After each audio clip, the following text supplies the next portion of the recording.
Everyone, my name is Harsh Kumar Sahu. तो आज की इस वीडियो में हम लोग बीएससी सेकेंड ईयर फिजिक्स का नेक्स्ट पार्ट करने वाले हैं। इस पार्ट में हम लोग जो है पराश्रव्य ध्वनि उत्पन्न करने की पाइजो विद्युत दोलित्र की विधि को और उसके क्रियाकलाप को हम लोग समझने वाले हैं डायग्राम के थ्रू, ठीक है ना। तो अगर आप लोग जो है पिछला वीडियो नहीं देखें तो प्लीज़ उन वीडियो को देख लीजिएगा, काफ़ी हेल्पफुल रहेगा आप लोग की प्रिपरेशन के लिए, ठीक है ना। तो सबसे पहले हम लोग समझते हैं कि पराश्रव्य तरंग आखिर होता क्या है। उसके बाद हम लोग उसके प्रिंसिपल को समझेंगे और उसके बाद उसके हम वर्किंग को समझेंगे। काफ़ी एग्जाम के लिए काफ़ी इंपॉर्टेंट रहता है, ठीक है ना। इसका डायग्राम भी बहुत इंपॉर्टेंट है, तो आप लोग अच्छे से प्रिपरेशन कीजिएगा, ठीक है ना। तो सबसे पहले हम लोग पराश्रव्य की तरंग की जो है डेफिनेशन समझते हैं। तो ध्वनि तरंग जिनकी आवृत्ति जो है 20 किलोहर्ट्ज़ से अधिक होती है किंतु जो है 500 मेगाहर्ट्ज़ से कम होती है, उन तरंगों को हम लोग जो है पराश्रव्य तरंगे कहते हैं, ठीक है ना। सिंपल सा डेफिनेशन है इसका। और उसके बाद हम लोग जो है पराश्रव्य पाइजो विद्युत दोलित्र की जो है प्रिंसिपल के बारे में बात करते हैं, ठीक है। जब प्रत्यावर्ती विभव की आवृत्ति क्रिस्टल की मुक्त आवृत्ति की बराबर होती है तो क्रिस्टल में जो है प्रबल अनुनादी कंपन होने लगता है, ठीक है ना। अगर जो है प्रत्यावर्ती आवृत्ति और जो क्रिस्टल की मुक्त आवृत्ति जो है आपस में इक्वल होती है तो जो है क्या बोला जा रहा है कि क्रिस्टल में प्रबल अनुनादी कंपन होने लगता है, ठीक है। बार बार जो है कंपन होने यानी रिपीटेड कंपन होने लगता है, ठीक है ना। इसका सिंपल सा ये जो है सिद्धांत यानी प्रिंसिपल है, ठीक है ना। उसके बाद जो है इसका अरेंजमेंट देखते हैं कि अरेंजमेंट में क्या होता है कि क्रिस्टल के तलों में जो है आवृत्ति उच्च आवृत्ति प्रत्यावर्ती विभव आरोपित करने के लिए सामान्यतः हम जो है हार्टले दोलित्र परिपथ का उपयोग करते हैं, यानी हम लोग उच्च प्रत्यावर्ती विभव उत्पन्न करते हैं इसके थ्रू, है ना। तो वो कैसे करते हैं उसकी क्रियाविधि को समझनी पड़ेगी, है ना। तो सबसे पहले इसका अरेंजमेंट देखते हैं कि इसमें आखिरकार होता है क्या है, ठीक है ना। यहाँ पर हम लोग ने एक पतले क्वार्ट्ज यानी पतले क्वार्ट्ज के क्रिस्टल को दो धात्विक प्लेटों के बीच में रखते हैं, ठीक है। ये क्वार्ट्ज है, इसको हम लोग दो धात्विक प्लेट के बीच में रखा है, ठीक है ना। उसके बाद हम लोग ने जो है प्लेट को हार्टले दोलित्र निर्गत परिपथ में जोड़ दिया जाता है, ठीक है ना। उसके बाद जो है यहाँ पर इसको हम लोग निर्गत परिपथ में हम लोग जोड़ देते हैं, ठीक है ना। प्लेट को यहाँ पर निर्गत परिपथ में जोड़ देते हैं। इस प्रकार से ये सिस्टम एक सिस्टम बन जाता है, ठीक है ना। उसके बाद जो है हार्टले दोलित्र एक प्रचलित सरल दोलित्र होता है, ठीक है ना, जिसमें टैंक परिपथ में प्रेरकत्व और संधारित्र का उपयोग किया जाता है ना। यहाँ पर जो है संधारित्र और जो है प्रेरक का उपयोग किया जाता है, ठीक है। और यहाँ पर जो है R1, R2 और RE और VCC जो रहते हैं ये सभी डायरेक्ट करंट से जुड़े रहते हैं, यानी इनका बायसन रहता है, ठीक है ना। एक ही स्थल में जुड़े रहते हैं, एक ही वायर से जुड़े रहते हैं, बाइस रहते हैं, ठीक है ना। तो इसका ये हो गया। और इसमें जो है CB एवं CD जो है ब्लॉकिंग बायस रहते हैं, ठीक है। ब्लॉकिंग बायस रहते हैं मतलब एक दूसरे के अपोजिट रहते हैं, ठीक है। CB और जो है CE, ठीक है ना, यहाँ पास बहुत दूर रहते हैं यानी ब्लॉकिंग बायस रहते हैं एक दूसरे के अपोजिट में, ठीक है ना।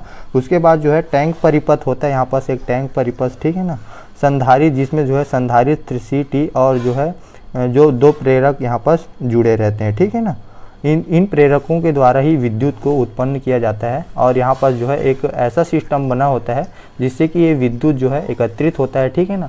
और उसको हम लोग जो है बाद में फिर उसको उच्च प्रत्यावर्ती धारा उससे हम लोग जनरेट कर सकते हैं, ठीक है। तो इसको वर्किंग रूल को और अच्छे से समझेंगे ताकि हम लोग को और अच्छे से ये चीज़ समझ में आए, ठीक है ना। तो चलिए हम लोग वर्किंग रूल को हम लोग एक बार वन शॉट इसको समझ लेते हैं, ठीक है ना।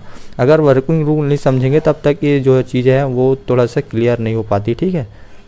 तो सबसे पहले हम वर्किंग रूल में मैंने आप लोग को पॉइंट वाइज बता दिया है, ठीक है। पॉइंट वाइज आप लोग को वर्किंग रूल तैयार करना है, इससे जो है एग्जामिनर को समझने में दिक्कत कम होती है और आप लोग भी अच्छे से समझ बना पाते हैं, ठीक है ना। तो जैसे ही हम लोग स्विच यहाँ पर जो है स्विच दिया हुआ है हम लोग को, ठीक है ना। तो जैसे ही हम लोग स्विच S को जो है ऑन बंद किया जाता है यानी क्लोज किया जाता है, ठीक है ना, तो संग्राहक धारा के मान में जो है वृद्धि होने लगती है, ठीक है। यहाँ पास से जो है संग्राहक धारा रहती है, इसके मान में जो है वृद्धि होती रहती है, यहाँ पास से करंट जो है फ्लो होता है, ठीक है ना। इससे संधारित जो CT रहता है वो आवेशित होने रहता है, ठीक है। यहाँ से ये जुड़ा है ना, तो यहाँ से जो है जो संधारित CT रहता है वो आवेशित होने लगता है, ठीक है। और उसके बाद बता रहा है कि जब संधारित आवेशित होने के बाद इसका निरावेशन कुंडली L1 और L2 से होना प्रारंभ हो जाता है, ठीक है ना। यहाँ पर जो कुंडली लगा रहता है इसका निरावेशन करता है, मतलब जो यहाँ पर से धारा है उसको ये पूरा अपने तरफ खींचता है, इसको निरावेशित करता है, ठीक है ना, अनचार्ज करता है, ठीक है। ये किसके द्वारा होता है, ये अन्योन्य प्रेरकत्व के द्वारा होता है, ठीक है ना।